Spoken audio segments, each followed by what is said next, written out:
The remote start operating range is approximately 200 feet from the vehicle.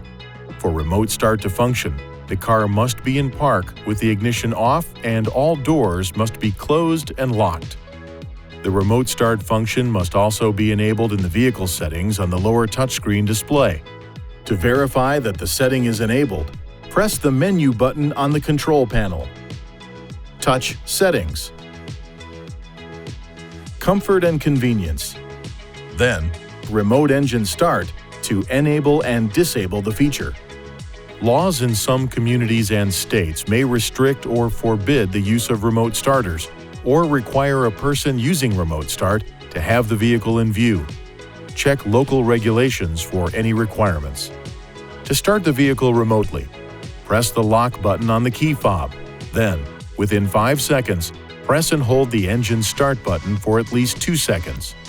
The engine will start, the parking lights will turn on, and the automatic heater and air conditioning system will begin heating or cooling the vehicle depending on the outside temperature, the in-car temperature, and the last user mode. During this period, the heater and air conditioning display and buttons will not operate until the ignition switch is turned on. The engine will run for 10 minutes and then turn off. To extend the time for one additional 10-minute period, press the lock button on the key fob, then press and hold the engine start button for at least 2 seconds. Run time will be calculated as follows. The first 10-minute run time will start when the remote start function is performed. The 10-minute extension will start immediately after the remote start function is performed a second time. For example, if the engine has been running for 5 minutes and you extend the remote engine start, the engine will run for a total of 15 minutes.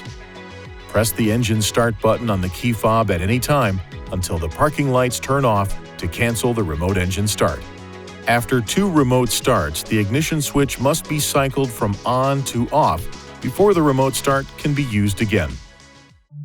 Please see your owner's manual for important safety information, system limitations, and additional operating and feature information.